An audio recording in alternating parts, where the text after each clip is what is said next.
Welcome to the Metal Verbalizers podcast. There are a lot of hardworking musicians and great music in underground metal. We want to support this, so we started this podcast. We also want to share the great underground music with you listening. If you enjoy this podcast, your support is very important, because the more people who find us, the more we can support the bands that we verbalize. In this episode, I will introduce a band by talking about the band's sound, influences, lyrics, name, future plans, and more. I'm Johan Verbalizer, and this episode will be dedicated to the band Azzaya.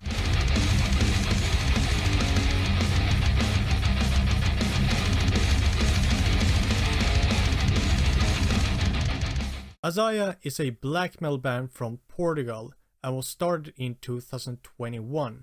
Actually, I believe that the person who started the band is actually from Turkey. But as far as I understand, the current members are all from Portugal, and the band is currently based in Portugal. I'm not certain if the band was actually started in Turkey, however, but I don't think so.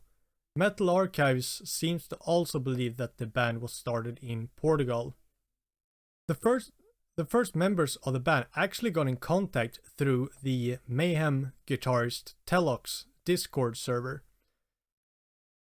When it comes to the influences of Azzaya, the band is very influenced by bands like Marduk, Hypocrisy, Dimmu Borgir, Impaled Nazarene, Dark Funeral, Behemoth, etc.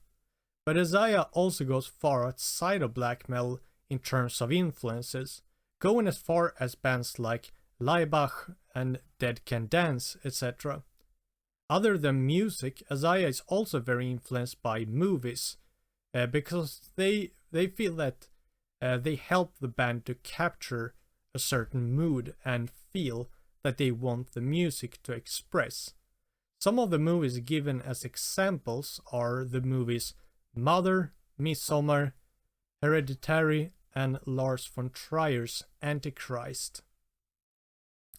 If you like the type of fast, chaotic, and straight to the point black metal in the style of Watain and Marduk, you will definitely enjoy Azzaya.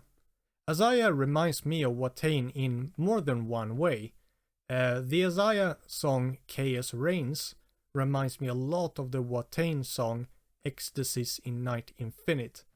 It's not a copy or anything, I wouldn't say that, but it has a pretty similar structure and style in a way, with like a relatively calm intro that later builds up and then suddenly kind of explodes into a scream and really fast music.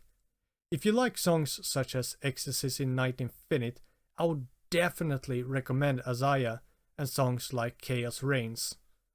The vocals of Azzaya kinda remind me of Erik Danielsson from Watain a little bit, but the vocals of Azzaya also remind me of Attila from Mayhem sometimes. I'm not really sure how to describe this properly, but like listen to a song like I Begin, for example, and I think that you will know what I mean. It's kind of the way that he's kind of phrasing the vocals that really reminds me of Attila. Currently, during the recording of this episode, the Azzaya discography is the single Serim Asile from 2021, the split Pungent Shroud Azzaya Venen Faumalaut from 2021, and the full-length album Thy Satanic Ascension from 2021. So the band had a very strong start in 2021. However, it continues. Another split, Tainted Horse of Cethariel from 2022, and a full-length album, I Begin, from 2024. I'm not entirely sure if it is just me, but I think that the album Thy Satanic Ascension reminds me more of like Mortus era Marduk, like albums like Plague Angel, for example, than the album I Begin. Even though you can obviously hear a lot of Marduk in I Begin as well, of course. I don't think it matters that much which one of these albums that you will listen to first, but I would say that if you really like Marduk, then maybe consider starting with Thy Satanic Ascension. And if you really like a band like Watain, then maybe consider starting with I Begin. I personally think that they're both great albums, so regardless which one you will choose, I really don't think that you will be disappointed. The song length tends to range between like 4 to 5 minutes, but with some exceptions, and as I was saying earlier, you can expect a pretty fast tempo.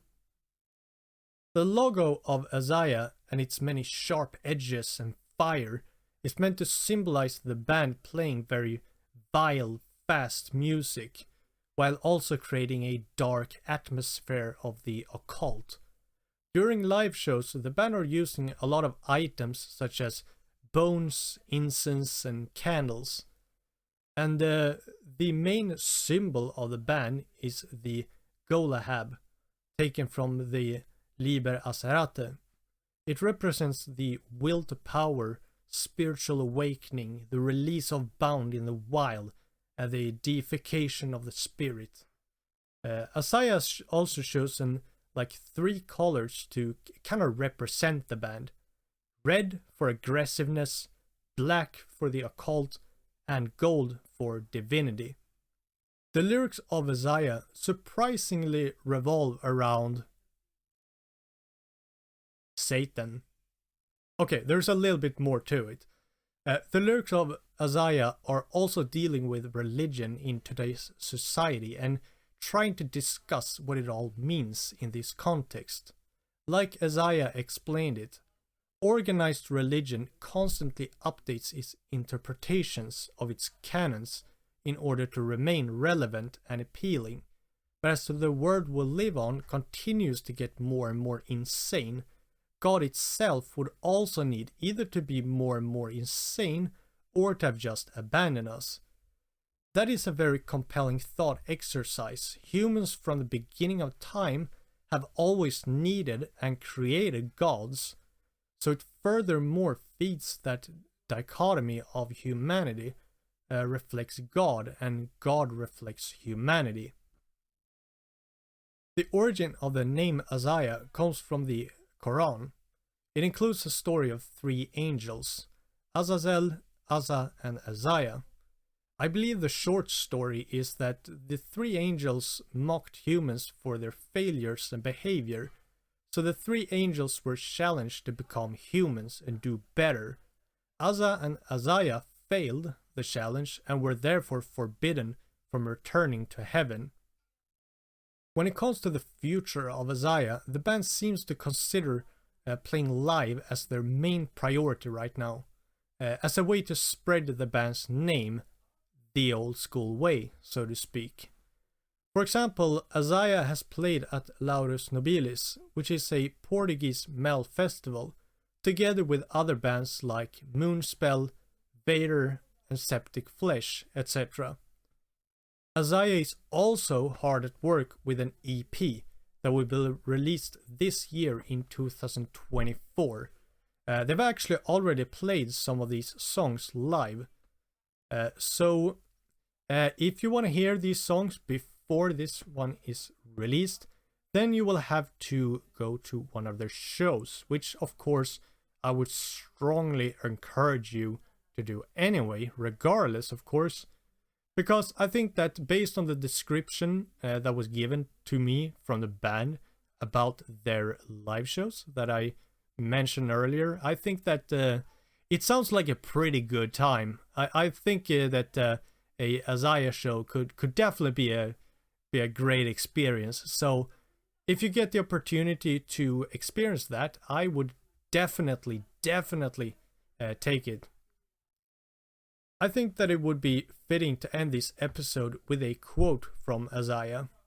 Quote, "We want to thank everyone who supported and continues to support us, from our former members to our friends and families, and especially to the fellow artists who work alongside us, like Matt Priso and Sarah Rock Perez are some that immediately come to mind. We would be nothing without all of you. End of quote. These are my thoughts and comments about the band, but now I'd like to hear your thoughts. What do you think about Azzaya? Do you have a favorite song by this band? If so, which one? Let us know in the YouTube comments or on social media. We have now reached the end of this episode. It means a lot to me that you've been listening all the way to the end. I really appreciate that. If you want to support us, great ways of doing so are subscribing on YouTube, as well as following on Spotify, Facebook and Instagram. And while you're on Spotify, feel free to also rate the podcast, as well as generally liking, commenting and sharing. All of this can be done very quickly, very easily and completely free. But it would really help the podcast and the bands that we verbalize. We would be very thankful. We will be back to verbalize again next week.